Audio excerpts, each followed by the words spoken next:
વરસાદ થતાં પાણી ભરાઈ ગયા। લાખણીમાં મુખ્ય બજાર તરફના રસ્તા પર પાણી ભરાયા હતા।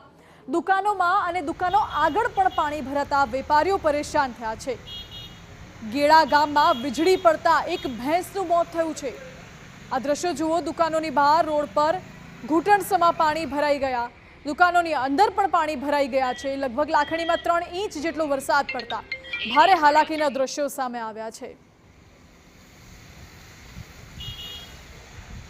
અમારે 15 દિવસ પહેલા પણ દુકાનો ભરાણી હતી, બધાને બહુ મોટા પાયે નુકસાન હતું અને કોઈ ફરીવાર પાણી 2 ઇંચ વરસાદ પડતા જ બધી દુકાનોમાં પાણી વળી ગયું છે અને કોઈ પણ પાણી નિકાલ માટેની કોઈ પણ વ્યવસ્થા નથી। તો હું તંત્રને આટલી વિનંતી કરીશ કે પાણી નિકાલ માટે કોઈ વ્યવસ્થા કરવામાં આવે, નકા ફરીવાર વરસાદ આવશે તો પાછી બધું દુકાનો ભરાઈ જશે। એના માટે હું તંત્રને નમ્ર અપીલ કરું છું કે પાણી નિકાલ માટેની કોઈ પણ વ્યવસ્થા કરવામાં આવે। બજારમાં વરસાદ ફૂલ પડવાથી પાણીના ભરાવ થયો। આજથી 15 દિવસ પહેલાં વરસાદ આવ્યો એ ટાઈમે પણ આવી પરિસ્થિતિ જનરલી મામલતદાર સાહેબે એવું કીધું કે હું તાત્કાલિક રેકર્ડો મંગાવ્યા છે, હું નિકાલ કરું।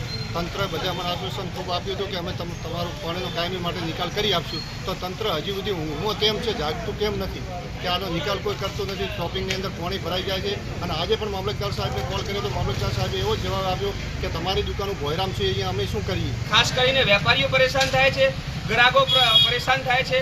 તો આવી પરિસ્થિતિ ફરીથી પણ ન થાય એવી આનો તાત્કાલ નિકાલ લઈ આપે આવી અમારી બધા આપણે વેપારી બંધુઓનો બધાની નમ્ર વિનંતી છે।